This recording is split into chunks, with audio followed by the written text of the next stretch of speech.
बिस्मिल्लाहिर्रहमानिर्रहीम। अस्सलाम वालेकुम फ्रेंड्स, आप देख रहे हैं हमारा YouTube channel CSE guide official और मैं हूं Mohammad Irfan positive attitude titanium thinking चल गुरु। आज हम बात करेंगे कि डॉक्यूमेंट्स कौन कौन से ज़रूरत होते हैं वीज़ा लगवाने के लिए, चाइना स्कॉलरशिप के लिए, स्टडी वीज़ा जो होता है उसके लिए कौन कौन से डॉक्यूमेंट्स जो है रिक्वायर्ड होते हैं।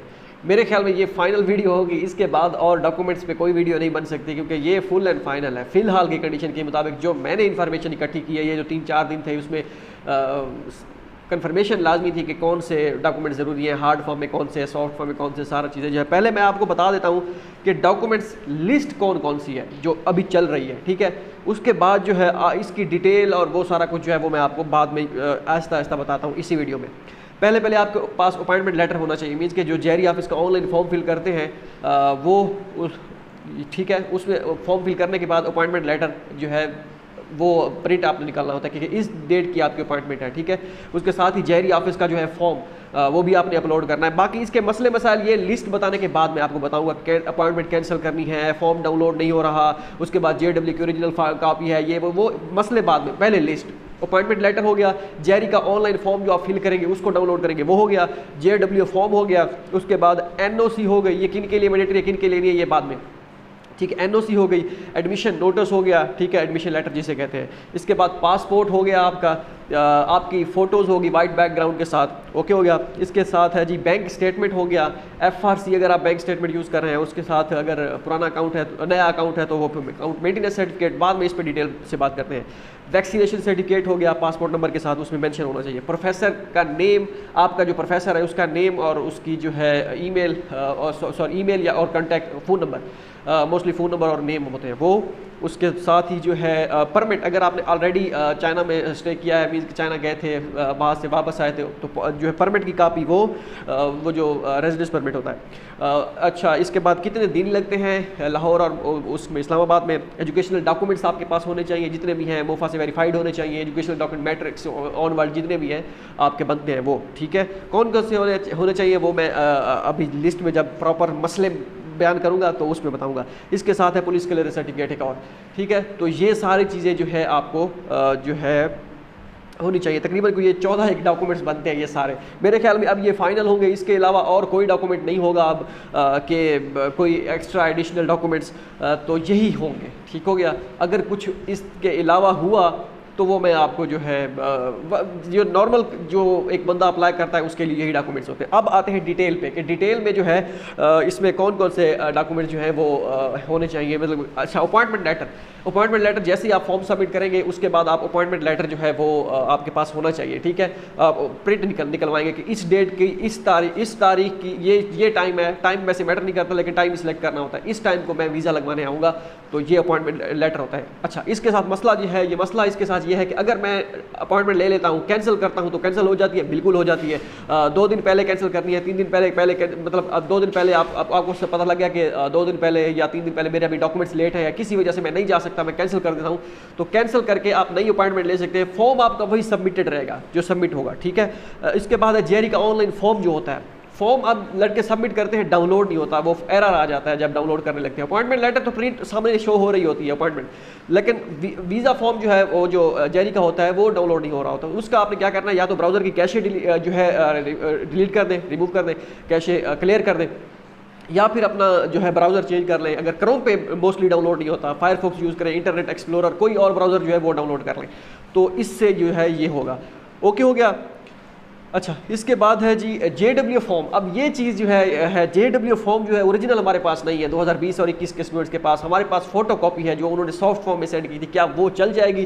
तो उसका ये है कि जो फ्रेश कैंडिडेट है, मीन्स के जो 2022 में जिनका एडमिशन हुआ है उनके पास ओरिजिनल होने चाहिए। उसको उनके तो वैसे भी यूनिवर्सिटी सेंड कर देगी, ठीक है, वो ओरिजिनल हो गए। ओके हो गया। इसके बाद जो है अगर आप 2020 या 21 के स्टूडेंट हैं, आपके पास ओरिजिनल नहीं है, ठीक है, तो फिर आप जो है फिर जेरी वाले कहते हैं, ये इस्लामाबाद की बात कर रहा हूँ मैं, हो सकता है लाहौर की भी सेम, जेरी लाहौर की सारी सिचुएशन सेम हो। अगर वो जेरी लाहौर वाले भी फ़ोटो कॉपीज़ ना एक्सेप्ट करें इसकी JW फॉर्म की, तो आप उन्हें कहेंगे कि भाई IS इस्लामाबाद वाले तो एक्सेप्ट कर रहे हैं। अब कैसे एक्सेप्ट कर रहे हैं वो दोस्त अभी गया था तो उसने बताया कि मेरे साथ ही जो बैठा था उस मेरे सामने वाला जो लड़का था मुझसे पहले वाला, उसके 2021 का था वो, उसके पास ओरिजिनल JW फॉर्म और एडमिशन नोटिस नहीं थे। तो उससे जेरी वालों ने क्या किया कि आप हमें लिख के दें कि आपकी यूनिवर्सिटी ने आपको हार्ड डॉक्यूमेंट सेंड नहीं किए। तो फिर उसने लिख के दिया कि हाँ भाई मेरी यूनिवर्सिटी ने डॉक्यूमेंट सेंड नहीं किए, तो उन्होंने कहा एक्सेप्ट कर लिए। ठीक है, इन दैट केस अगर तो आप 2020 और 21 के स्टूडेंट है या उससे पहले वाले स्टूडेंट हैं तो वो एक्सेप्ट कर रहे हैं, लेकिन आपने उन्हें लिख के देना है कि भाई आपकी यूनिवर्सिटी ने जो है डॉक्यूमेंट सेंड नहीं किए। अगर आपको सेंड यूनिवर्सिटी ने कर दिए हैं, अब आ रहे हैं और आप पहले वीज़ा लगवाना चले गए हैं तो आपने कहा कि हमें यूनिवर्सिटी नहीं भेजे, तो ये एक अलग सिचुएशन है, उसका वेट कर लें हार्ड फॉर्म का, जैसे हम वेट कर रहे हैं आप भी वेट कर लें, तो वो लेके जाइएगा। अगर नहीं भेजे, बिल्कुल रिस्पॉन्स ही नहीं करा रही, यूनिवर्सिटी आपको कह रही है कि आप जाएँ वीज़ा लगवाएं, इस पर लग जाएगा कोई मसला नहीं है, तो फिर आप जाएँ, ठीक है, वीज़ा लगवाएं। ओके हो गया ये कंडीशन। अब यही कंडीशन आप लाहौर वाले जो ISB है जेरी है उनसे भी कहें कि इस कंडीशन पे ISB वाले वो कर रहे हैं, आप भी बराह मेहरबानी इस पर नज़रसानी फरमाएं, ठीक है, क्योंकि अभी 23 तारीख निकाले बना। तो एक दोस्त गया लाहौर में, उन्होंने कहा कि नहीं ओरिजिनल चाहिए। लड़के थे JW फॉर्म जिनके पास फोटोकॉपी सॉफ्ट फॉर्म में था, ओरिजिनल नहीं था। ओरिजिनल वो देखते हैं सिर्फ कि हाँ ओरिजिनल है या नहीं है, ठीक है, तो वो जो है उन्होंने कहा नहीं हम एक्सेप्ट नहीं करेंगे। अगर आप सोच रहे होंगे कि जो प्रिंट आया हुआ है सॉफ्ट कॉपी उसको मैं प्रिंट निकलवा के वो ले जाऊंगा, मैं कहूँगा कि ये ओरिजिनल है, तो वो कर लेंगे। भाई जो JW फॉर्म होता है ना उसका एक स्पेशल उसका जो पेज होता है वो स्पेशल बिल्कुल बारीक और हल्का सा जो है पेज होता है, वो उससे पता चल जाता है बिल्कुल ये ओरिजिनल JW फॉर्म है। तो इस तरह की गलती मत कीजिएगा। ओके हो गया। इसके बाद एडमिशन नोटिस साफ ज़ाहिर है जो है आपका। अच्छा, इसके बाद NOC ज़रूरी है या नहीं है। अब NOC जो है 2022 के जो स्टूडेंट हैं उनके लिए NOC ज़रूरी नहीं है, ठीक है।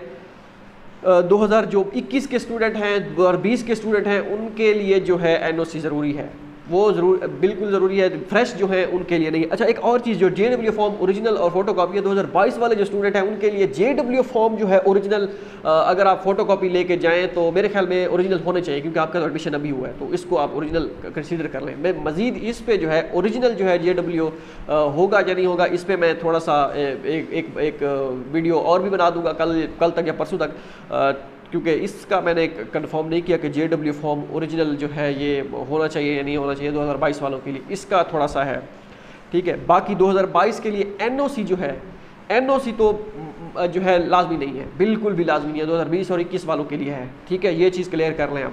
ओके हो गया। मैं JW फॉर्म में वो किया हुआ था। एडमिशन नोटिस जो है जो डेफिनेटली वो आपका जो पुराने कैंडिडेट हैं जैसे 2020 और 19 और 21 के, उनके तो एक्सपायर्ड ही होंगे, तो वो चल जाएगा। NOC जो है आपके, अब आप सोच रहे हैं कि NOC जो हमारे JW फॉर्म है वो एक्सपायर्ड हैं, वो तो पहले आए हुए थे, एडमिशन नोटिस भी पहले आया हुआ था, वो एक्सपायर्ड है, तो वो एतराज़ ना करें। तो भाई NOC जो होगा वो उस कमी को पूरा करेगा कि आप जो है आप चाइना आ सकते हैं, हम अलाउ कर रहे हैं, इट मीन्स कि वो उनको कोई मसला नहीं है, ठीक है, तो ये चल जाएगा, ठीक है। 2022 के लिए ये याद रखें, मैं इंशाल्लाह कल तक दोबारा जो है वीडियो बनाऊंगा कि इसका JW फॉर्म जो है ओरिजिनल वो होंगे या नहीं होंगे 2022 वालों के लिए डिमांड। जैसे मैंने सुना था कल तक, जो सुना था वो कह रहे थे ओरिजिनल इनके लिए JW 2022 वालों के लिए चाहिए, लेकिन आज मैंने इस पर स्पेसिफिक JW फॉर्म की बात नहीं की कि पूछी कि उनके लिए चाहिए या नहीं चाहिए। ओके हो गया। अब इसके बाद आते पासपोर्ट सबको पता है ओरिजिनल आपने सबमिट करवाना है, फोटो कॉपी भी एक सबमिट करवानी होती है। फ़ोटो आपके वाइट बैकग्राउंड के साथ आपके 3-4 होने चाहिए, वैसे एक ही ज़रूरत होता है, 1 या 2, आप 4-5 या 4-8 लेके जाएँ, ठीक है, सारी चीज़ें आपके पास एक्स्ट्रा होने चाहिए। नेक्स्ट है जी bank statement. The main problem जो स्टूडेंट्स को आती है, बैंक स्टेटमेंट जो है वो अगर तो आपकी फुली फंडेड स्कॉलरशिप है, आप वहाँ पे लिखा हुआ है आपके एडमिशन नोटिस पे या JW फॉर्म पे कि फुली फंडेड स्कॉलरशिप है, तो वो फिर आपके लिए 10,000 15,000 20,000 तक जो है आप, या 30,000 तक भी, 25,000 तक आपके अकाउंट में हो तो फिर चल जाएगी। नहीं, ये नहीं कि आपके पास 5 लाख होनी चाहिए, ठीक है। बाकी वो कहते हैं कि हर साल जो है अगर 3 साल का आपका MS है तो आपको 5 लाख पर ईयर के हिसाब से शो कराना होगी, तो इस तरह कोई मसला नहीं है स्कॉलरशिप वालों के लिए, ठीक है। फुल है तो आपको बैंक स्टेटमेंट की ज़रूरत नहीं है। अगर जो है पार्शियल है तो फिर आपको जो है 5 लाख की स्टेटमेंट शो कराना होगी। अगर आपका अपना अकाउंट है तो फिर आप जो है, आपका अपना अकाउंट है और 6 महीने पुराना, मीन 6 महीने से वर्क कर रहा है और आपकी स्कॉलरशिप भी फुल है, तो फिर आपको जो है जस्ट 15 से 20 हज़ार अपने अकाउंट में डलवाने हैं, तो आपकी स्टेटमेंट ऐसे समझे पूरी है, ठीक है। लेकिन अगर आपका जो है अकाउंट अपना नहीं है, अपना नहीं है और किसी का यूज़ कर रहे हैं, या आपका अकाउंट अपना है, 6 महीने से वर्क नहीं कर रहा था या 2 साल पुराना था, डोरमेंट था, जो भी था, आपने अभी एक्टिव करवाया है, तो फिर भी आप 20-15 से, अगर फुल स्कॉलरशिप है, 15 से 20 हज़ार अपने अकाउंट में डलवाएं और फिर जो है उसकी स्टेटमेंट निकलवाएं, और साथ ही जो है अकाउंट मेंटेनेंस सर्टिफिकेट जो है वो मेंटेनेंस सर्टिफिकेट वो अपना बैंक से वो भी लेंगे, ताकि उनको पता चलेगा ये इसका फ्रेश अकाउंट है, इसका खुद का है और ये खुद ही मेंटेन करेगा। ठीक है। अगर तो आप जो है किसी और की बैंक स्टेटमेंट यूज़ कर रहे हैं और स्कॉलरशिप भी आपकी फुल है, तो फिर 15-20 हज़ार, अमाउंट फुल के लिए 15-20 हज़ार तक काफ़ी है। ठीक है। और फिर साथ ही आप करवाएंगे FRC निकलवाएंगे जिस बंदे की यूज़ कर रहे हैं, अगर चचा के बेटे की यूज़ कर रहे हैं, चचा की यूज़ कर रहे हैं, वो आप FRC उनकी निकलवाएंगे, पहले अपनी निकलवाएंगे, अपनी फैमिली की, फिर चचा के फैमिली की। वो मैंने डिटेल से बताया हुआ कैसे आपने निकलवानी है FRC। और इसके बाद जो है FRC जिसकी यूज़ कर रहे हैं उसका, साथ ही एफिडेविट भी लगाना है। अगर आप वालिद की आप बैंक स्टेटमेंट यूज़ कर रहे हैं तो वालिद का एफिडेविट और FRC तो आपकी फैमिली की होगी। ठीक है, तो वो हो गई। अगर आप चचा के बेटे की यूज़ कर रहे हैं तो उस चचा के बेटे का आपने एफिडेविट बनवाना है जिसकी आप बैंक स्टेटमेंट यूज़ कर रहे हैं। ठीक है, ये नहीं कि आपने उसके लिए भी अपने वालिद साहब का एफिडेविट यूज़ करना, नहीं, जिसकी बैंक स्टेटमेंट यूज़ करेंगे उसी का एफिडेविट यूज़ करेंगे। अब FRC जो होगी उसको आपने मोफा से वेरीफाई करवाना है। ठीक है, बेहतर यही है कि करवा लें मोफा से वेरीफाई। ठीक है, अब ये हो गया क्लियर। अच्छा, अब जो है अगर आपकी पार्शियल स्कॉलरशिप है, फिर आपके अकाउंट में 5 लाख होने चाहिए। जब क्लोजिंग अमाउंट है वो 5 लाख होने चाहिए। और अगर किसी का यूज़ कर रहे हैं तो वो डेफिनेटली जो है आप FRC निकलवाएंगे। अगर किसी का और का आपने अकाउंट यूज़ कर रहे हैं और वो भी पुराना है, मीन्स के एक्टिव नहीं है पिछले 6 महीने से, फिर उसको भी मेंटेनेंस सर्टिफिकेट जो है उसका भी यूज़ होगा। लेकिन बेहतर यही है कि अगर आप किसी और का यूज़ कर रहे हैं और उसको भी मेंटेनेंस सर्टिफिकेट की ज़रूरत है उसके लिए भी, तो उससे बेहतर है खुद का ही यूज़ कर लें, खुद का ही नया अकाउंट बनवाएं और अकाउंट बना के उसकी मेंटेनेंस सर्टिफिकेट निकलवा लें। ठीक है, ये बेहतर रहेगा, क्योंकि यूज़ तो वैसे ही नया करना है, आप अपना करें या उसका करें, तो बेहतर ये कि अपना ही बनवा लें। इससे ना ही FRC की ज़रूरत पड़ेगी, ना ये झंझट होगा सारा। ठीक हो गया, ये सारी चीज़ें आपके पास क्लियर हो गई। बैंक स्टेटमेंट वेरीफाई नहीं करवानी मोफा से, और एफिडेविट भी मोफा से वेरीफाई नहीं करवाना, सिर्फ FRC मोफा से वेरीफाई करवानी है आपने। ओके हो गया। वैक्सीनेशन सर्टिफिकेट आपके पास होना चाहिए, जो कोविड का सर्टिफिकेट होता है उसके ऊपर आपका पासपोर्ट नंबर जो है वो मेंशन होना चाहिए। ओके हो गया। Professor name and contact, mean कि जो आपका सुपरवाइजर है उसका आपने नेम और उसकी ईमेल जो है आपने अपने पेज पे नोट करके जानी है, या प्रिंट निकाल के जाए, वो आपसे पूछेंगे कि आपका सुपरवाइजर कौन है, उसका डिटेल लिख दें आप खुद हाथ से, तो वो आप लिखेंगे। ओके हो गया। नेक्स्ट है जी परमिट की कापी, रेजिडेंस परमिट। अगर आपने चाइना में आप गए हैं तो आपके जो है उस पर पासपोर्ट पे परमिट की कापी होगी, उस पर परमिट वीज़ा परमिट होगा, जो वीज़ा लगा होता है, उसकी फ़ोटो कॉपी आपने वो भी साथ अटैच करनी है। अगर आपने ट्रैवल किया हुआ, अगर नहीं किया फिर तो कुछ नहीं, फिर आप पासपोर्ट की वो तो पासपोर्ट ही आपने ऑलरेडी जमा करवाया और उसकी फ़ोटो कॉपी, इट्स इनफ। अच्छा, दिन कितने लगते हैं? अब 22 को एक दोस्त बता रहा था, उसका एक दोस्त था, 22 को उसने सबमिट किया, यही जो 22 गुजरी है अभी, तो 22 को उसने सबमिट किया और 25 को उन्होंने कहा है कि आप अपना आके पासपोर्ट ले जाएं। ठीक है, आपका वीज़ा लग गया है। ठीक है, 23-24 2 दिन के गैप के बाद आप जाके ले सकते हैं। ओके हो गया। ये उसकी सिचुएशन है इस्लामाबाद की। लाहौर का जो है वो उसका कोई पता नहीं है वो कितने दिन लेते हैं। वो तो 15 से 20 दिन कहते हैं कि लाहौर वाले 15 से 20 दिन, 15 से महीना, एक महीना लग जाएगा, लेकिन महीना लगता नहीं है। 10 से 15 दिन, 10 का मेरे ख्याल में 10 से 12 दिन लगते हैं। अभी दोस्त लगवा के आया एक, 23 तारीख को वो गया था वहाँ पे, तो उसका जैसे ही आएगा वो मैं फिर आपको बता दूंगा कि उसके एग्जैक्ट अब कितने दिन लगे हैं। वैसे उसके जो पहले वो गया था उसके उस वक्त 10 से 12 दिन लगे थे। अब एग्जैक्ट कितने दिन लगते हैं वो जब उसका आएगा तो मैं बताऊँगा। इस्लामाबाद का मैंने आपको बता दिया 3 दिन लगते हैं टोटल, 3 से 4 दिन मैक्सिमम। ठीक है, तो ये तो एक अच्छी बात है। वैसे वो कहते हैं कि हफ्ता लग जाएगा, लेकिन इतना लगता नहीं, क्योंकि लाहौर वाला जरिया ऑफिस ये है कि ये पहले कलेक्ट करते हैं, कलेक्ट करके जो है फिर एम्बेसी भेजते हैं, फिर एम्बेसी से वापस आते हैं, तो टाइम लगता है इसमें। इस्लामाबाद में जो है वो तो एम्बेसी, जो साथ ही एम्बेसी है वो लेते हैं, शाम को जाते हैं एम्बेसी सबमिट करवाते हैं और सुबह जो है वो ले आते हैं, या उसी वक्त जो भी हिसाब किताब होता है नज़दीक जो है, तो इस वजह से वो टाइम कंज्यूमिंग कम है। अब ये ना हो सारे इस्लामाबाद पहुँच जाएँ तो वहाँ पर रश हो और किसी को अपॉइंटमेंट भी ना मिले। अभी अपॉइंटमेंट मिल भी नहीं रही, एक दोस्त बता रहा था। एजुकेशनल डॉक्यूमेंट जो है वो आपके वेरीफाइड होने चाहिए। ठीक है, एजुकेशनल डॉक्यूमेंट्स आपके मोफा से वेरीफाई होने चाहिए, जितने भी हैं मैट्रिक टू ऑनवर्ड जितने भी हैं वो जो है आपके होने चाहिए मोफा से वेरीफाइड। मैट्रिक, इंटरमीडिएट की सनदें, मैट्रिक की सनद, इंटरमीडिएट की सनद जिसे पक्का सर्टिफिकेट कहते हैं, जैसे सिंध वाले हमारे दोस्त जो कहते हैं वो, जिसे हम सनद कहते हैं, 2 साल बाद जो डिग्री मिलती है सनद, वो 2 पेजेस ये हो गए। इसके साथ आपकी बैचलर की ट्रांसक्रिप्ट होगी, 1 या 2 पेजेस होंगे उसके, कि कभी हमारे एक है जैसे 8 सेमेस्टर थे, जिन किसी का एक होंगे 4 सेमेस्टर वाले, या किसी के 8 के भी 1 सेमेस्टर 1 पेज होता है, तो वो ट्रांसक्रिप्ट के पेज हो गए। आपकी बैचलर की डिग्री का एक पेज हो गया, वो मोफा से वेरीफाइड। उसके साथ अगर आपने PhD के लिए अप्लाई करना है, MPhil की डिग्री और उसके ट्रांसक्रिप्ट, ठीक है, ये आपके मोफा से वेरीफाइड होने चाहिए। लेकिन आप चेक कीजिएगा, जैसे ही आपको मोफा वेरीफाइड करके दे, डॉक्यूमेंट्स वेरीफाई करके दे, तो फ़ौरन ही आपने जो है अपना QR कोड स्कैन करना है। तो क्योंकि उस ऐसा होता है कि दोस्त बता रहा था एक लड़का कि उसने अपने वो कराए, वेरिफिकेशन करवाई मोफा से, लेकिन जब घर आया तो उसने चेक किया कि ये तो किसी लेडी के है। वो जो स्कैन करते हैं किसी लेडी के जो है वो सारी उसके इमेजेस आ गए, क्योंकि QR कोड पेस्ट करने में जो है उनसे गलती हो गई।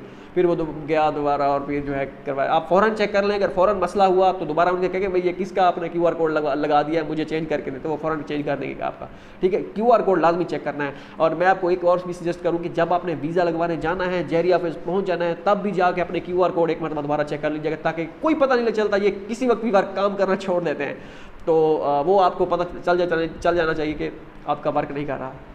इस तरह आप अपडेट रखें अपने आप को, ये मैं आपको सजेस्ट कर रहा हूँ। वैसे आप जब वेरीफाई करवा लेते हैं एक मरतबा, तो फिर जो है इतना मसला नहीं होता। वो महीना 2 तो वर्क करते हैं सही 6 महीने तक मैक्सिमम होते हैं। और उसके बाद वो लड़के कहते हैं कि एक्सपायरी कितनी है इसकी मोफा के डॉक्यूमेंट्स की, कि भाई एक्सपायरी नहीं होती, 6 महीने के बाद ये काम करना छोड़ जाते हैं। ये QR कोड दोबारा जाकर रीएक्टिवेट करवाना पड़ता है, लेकिन कईयों के साल से भी ज़्यादा वर्क भी कर रहे हैं, मेरा नहीं कर रहे हैं, मुझे दोबारा करवाना पड़ेगा। एक और चीज़, अगर आपने मोफा से वेरीफाइड डॉक्यूमेंट्स करवाए थे प्रीवियस, मीन्स के जो आपने मोफा से इस्लामाबाद से डॉक्यूमेंट्स वेरीफाई करवाए थे, मोफा इस्लामाबाद से अगर आपने वेरीफाई करवाए हैं डॉक्यूमेंट्स, आपका QR काम करना छोड़ गया है, तो अगर आप कहते हैं कि मेरा पहले मैंने इस्लामाबाद था उस वक्त वहाँ से करवा लिए थे, अब मैं जो है मोफा लाहौर करीब है यहाँ पे हूँ, तो मैं यहाँ से वेरीफाई इसको रीएक्टिवेट करवा लेता हूँ, ऐसा नहीं होगा। जहाँ से आपने डॉक्यूमेंट्स आपने मोफा से जिससे वेरीफाई करवाए थे, रीएक्टिवेट भी वहीं से होंगे, ठीक है। ये नहीं कि आप इस्लामाबाद से आपने पहले वेरीफाई करवाए, अब QR कोड रीएक्टिवेट करने में जो है आपको इस्लामाबाद वो लाहौर से करवा लें, ऐसा नहीं है। जहाँ से करवाएंगे वहीं से होगा।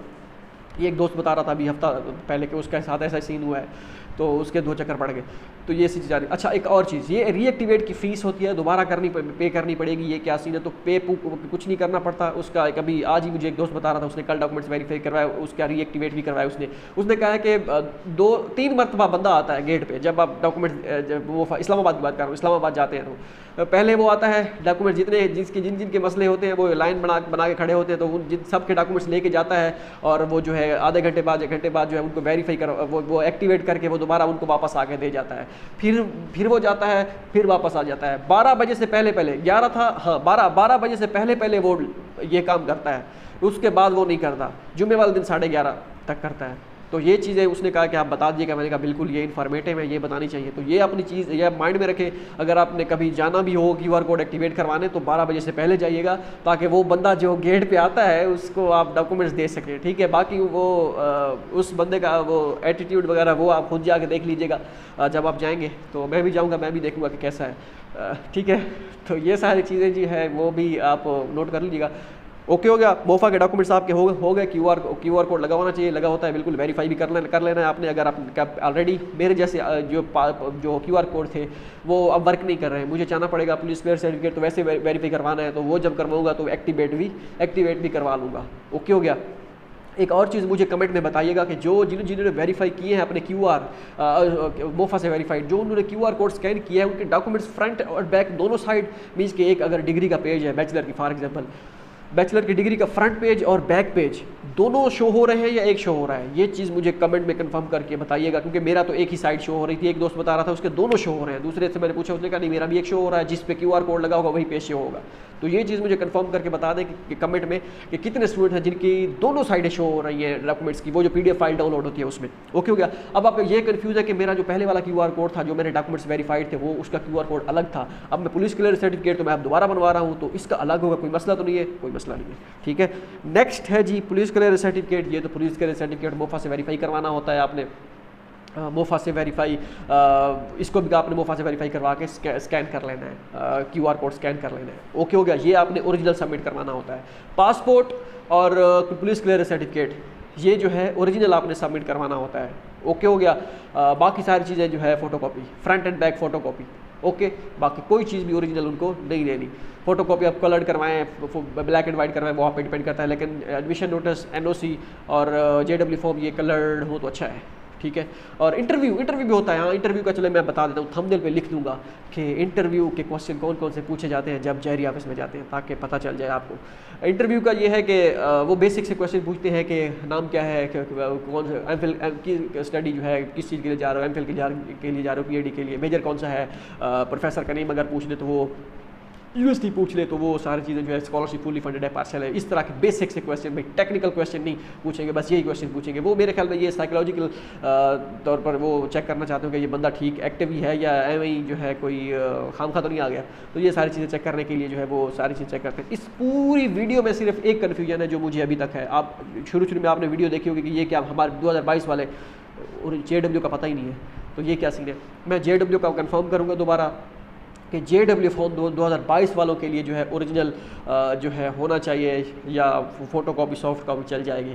2021 वालों के लिए तो गुंजाइश है, 20 वालों के लिए भी गुंजाइश है, लेकिन मैं तो भाई जब तक मेरे डॉक्यूमेंट्स नहीं आएंगे मैं तो नहीं जाऊँगा। ओरिजिनल डॉक्यूमेंट्स जब तक नहीं आएंगे मैं तो नहीं जाऊँगा, कोई जाए ना जाए, मैं तो अभी तक नहीं जाऊँगा। अभी हमारी एनओसी भी पेंडिंग में है और हमारे डॉक्यूमेंट्स भी जो है अभी आने हैं, वो भी रवाना होने हैं, और ये तो 10-15 दिन ऐसा समझिए इधर ही हैं हमारे। अगर आपने हमारे साथ जाना है, आपने वीज़ा लगवाने के लिए, या आपने सोच रखा है कि इनके साथ जाएंगे, जब ये जाएंगे तो फिर आपको करना पड़ेगा वेट। अगर आप अपनी तरफ से जाना चाहते हैं तो वो आप जा सकते हैं, ठीक है, कोई मसला नहीं। मैं तो वैसे उस दिन कह दिया था, काफ़ी सारे लड़के ने कहा कि भाई हम आपके साथ जाना चाहते हैं, मीन्स कि आप कब आएंगे मेडिकल करवाने, उस वहाँ पे भी हम इकट्ठे होंगे, या मोफा में कब आएंगे, तो हमने तो अब करवा लिए ये वो।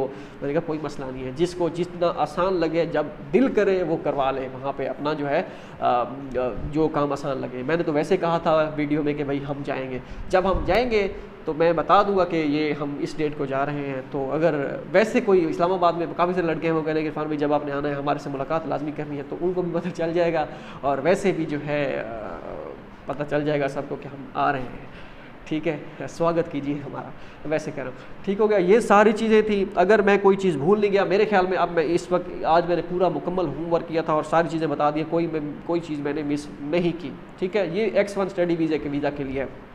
अब NOC का क्लियर हो गया, NOC फ्रेश वालों के लिए नहीं है।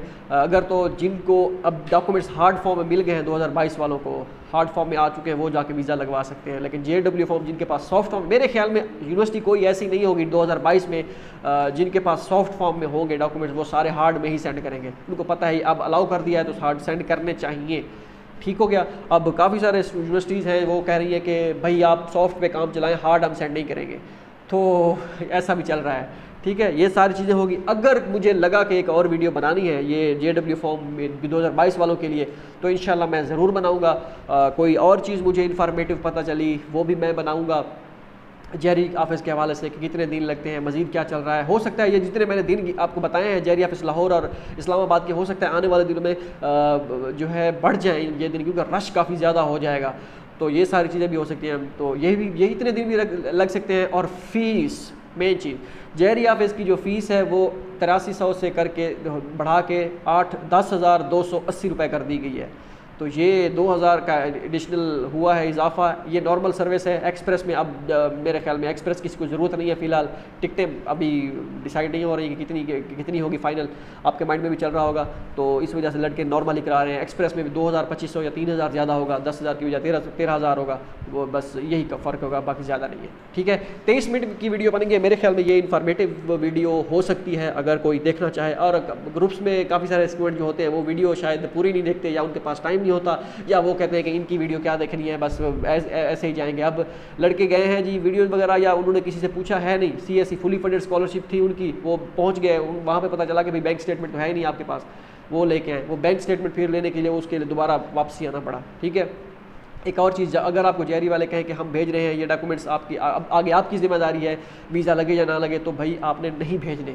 जो वो कमी रह गई है वो पूरी करके दोबारा आपने उनको डॉक्यूमेंट सबमिट कराने, चाहे आपके 2 दिन एक्स्ट्रा ही क्यों ना लग जाए वो डॉक्यूमेंट्स वो प्रिपेयर करने में, ठीक है। बैंक स्टेटमेंट का क्लियर हो गया सबको कि फुली फंडेड। अगर कुछ लड़के कहते हैं कि फुली फंडेड जो है हमारा JW फॉर्म पर लिखा हुआ है, एडमिशन नोटिस पे नहीं है, तो फुल स्कॉलरशिप, तो मेरे ख्याल में वो चल जाएगा, उसका मसला नहीं है, वो फुल स्कॉलरशिप भी काउंट होगी। किसी का जो है यूनिवर्सिटी के पोर्टल पे जो है स्कॉलरशिप लिखा हुआ है लेकिन एडमिशन नोटिस पे फुल स्कॉलरशिप लिखा हुआ है, तो फिर भी आप उनके साथ इस केस में जो है कोई एग्जैक्ट नहीं बता सकता क्या होगा, लेकिन अगर तो आपका ये जेडब्ल्यू फॉर्म पे और एडमिशन नोटिस पे दोनों पे फुल लिखा हुआ है फिर तो कोई मसला नहीं, फिर तो फुल ही है। अगर एक पे फुल है एक पे स्कॉलरशिप वाला चेक है तो फिर आप उनके साथ तकरार कर सकते हैं कि भाई ऐसा ऐसा सीन है, ये फुल ही स्कॉलरशिप है, उनको अपने मुतमईन करना है, वो हो भी जाएंगे। तो इस सीन में ये है। बाकी कुछ पार्शल वाले भी हैं, सीएससी पार्शल भी है और यूनिवर्सिटी पार्शल भी है, यूनिवर्सिटी फुली फंडेड भी है, प्रोविंशियल स्कॉलरशिप भी है, काफ़ी सारे स्कॉलरशिप्स हैं। ये अब आपके पे डिपेंड करता है कि जो आपके डॉक्यूमेंट्स हैं उसमें फुल स्कॉलरशिप मेंशन है या नहीं। अगर तो फुल स्कॉलरशिप मेंशन है तो फिर तो है वारे न्यारे, अगर नहीं है फिर आपको बैंक स्टेटमेंट 5 लाख की वो जो है प्रोवाइड करना होगी। ठीक है, अब ये सारी चीज़ें क्लियर होगी बैंक स्टेटमेंट वाली। काफ़ी सारे लड़कों को कन्फ्यूजन जो है बैंक स्टेटमेंट में होती है। मेंटेनेंस सर्टिफिकेट वही है जो आपने बनवाना है अगर आपका न्यू अकाउंट है तो। ठीक है, यही था बस। अब नेक्स्ट जो है इंशाल्लाह मैं वीडियो जो है सेशन हम स्टार्ट करने वाले हैं 2023 और 24 का इंशाल्लाह कल से स्टार्ट कर देंगे कि 2023 और 24 के लिए स्कॉलरशिप के लिए कैसे अप्लाई करना है। भाई अभी हमारे सीधे हो नहीं रहे काम, हम आगे बता रहे हैं कि अब आप अप्लाई करना है। अगर आपका कोई दोस्त भाई बंधु जो भी है अगर किसी ने स्कॉलरशिप के लिए अप्लाई करना है तो उनको कह दें कि भाई ये बंदे अब स्कॉलरशिप का दोबारा एक सेशन स्टार्ट करने वाले हैं। हमने भी इनको फॉलो करके हमारी वीडियोस जो इनकी वीडियोस को फॉलो किया था तो हमारी जो है स्कॉलरशिप हमें जो है मिली है। वसीला हम बने थे, बाकी हर किसी की अपनी मेहनत होती है। तो आप भी जो पूछ रहे होते हैं आपसे कि ये कैसे अप्लाई करना है, मैंने भी जाना है, मुझे भी वीज़ा लगवा के दो, मुझे भी ये कर दो वो कर दो, तो उनको आप कह दें कि भाई इनको फॉलो करते रहें ज़िंदगी बाकी तो ये आपको स्कॉलरशिप तक पहुंचा देंगे जहां से मिलती है। आगे मिले या ना मिले वो किस्मत है, लेकिन वहां तक हम उस दरवाजे तक पहुंचा देंगे कि ये दरवाज़ा है स्कॉलरशिप वाला, इसको नॉक करो और स्कॉलरशिप आपके कदमों में होगी। ठीक है, कदमों में होगी। तो ये सारी चीज़ें हैं, इंशाल्लाह हम स्टार्ट करेंगे सेशन 2023 और 24 के लिए। बाकी आपके प्यार का बहुत शुक्रिया। काफ़ी सारे स्टूडेंट कह रहे होते हैं कि अब काफ़ी सारे कहते हैं थैंक्स, आपका शुक्रिया, बस आपकी वीडियोस किए फॉलो ये वो बस सारा कुछ। अब मैं सबको रिप्लाई नहीं कर सकता, कोई कहता है थैंक यू ये वो, तो उनको मैं बस कहता हूँ यार बस ठीक है हो गया। अब कोई और जिसको रिप्लाई करना है उसको करूँ तो वो थैंक यू करने में जो है काफ़ी सारा टाइम लग जाता है। तो आपका थैंक यू ऐसे समझे कबूल हो गया, ठीक हो गया। बस आपने दुआओं में याद रखना है। और वैसे जो कंडीशन बनी हुई है सैलाब की, जो करंट सिचुएशन है हमारे ये डीजी खान वाली साइड पे और ये जामपुर, ये राजनपुर और इस साइड पे, ठीक है, तो यहाँ पे हालात बहुत ख़राब है। हमारे खुद के आबाई गांव में भी काफ़ी हुआ है ये डैमेज जितना भी हुआ है सैलाब की वजह से। तो दुआ है अल्लाह खैर करे इंशाल्लाह। ये आप दुआ करनी है कि इस फ्लड से हमारी जान छूट जाए। बलूचिस्तान, सिंध, काफ़ी सारे जो है केपी के बहुत से इलाके जो हैं इससे मुतासर हुए हैं, तो उनके लिए जो है हमारी तमन्नाएं, नेक तमन्नाएं उनके साथ है। अल्लाह करे ये जो है मुसीबत जो है ये बहुत जल्दी टल जाए ताकि लोग दोबारा अपनी जो है नॉर्मल लाइफ में वापस आएँ।